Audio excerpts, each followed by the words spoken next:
Seorang perempuan warga Desa Maihan, Kecamatan Grobogan, Kabupaten Grobogan mendapatkan restoratif justice oleh Kejaksaan Purwodadi dalam perkara pencurian handphone di sebuah rumah warga.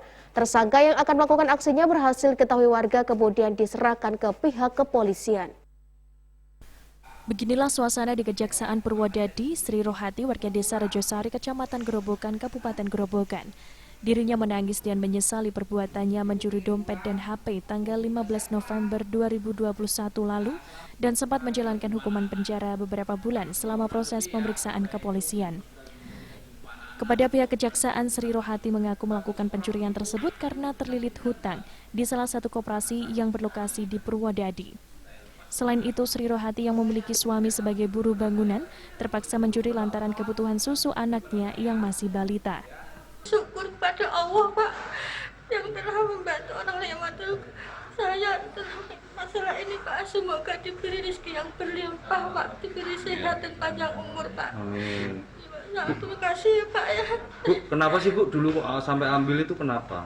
Saya kepepet hutang, Pak. Hutang saya banyak, Pak. Hutangnya buat apa?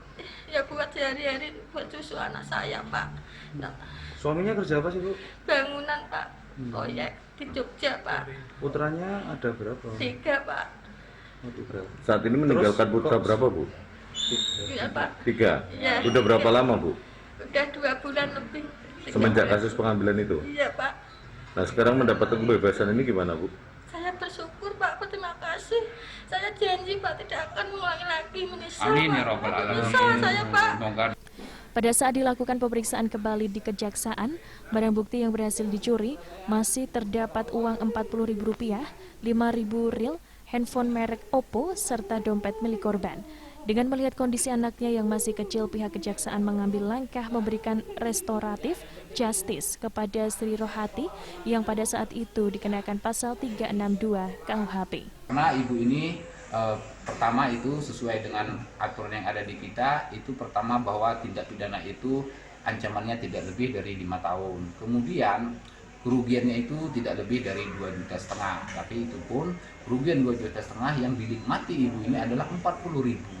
Apakah seimbang seorang ibu mencuri uang dengan 40.000 itu kemudian kita hukum dengan pidana penjara yang melebihi dari yang bisa dia artinya dari melebihi dari yang seharusnya. Jadi stigma itu supaya juga ibu ini adalah seorang ibu, anak-anaknya supaya ini jangan menjadi momok yang artinya yang tidak baik di tengah masyarakat. Barang bukti yang berhasil dicuri oleh tersangka masih dalam keadaan utuh.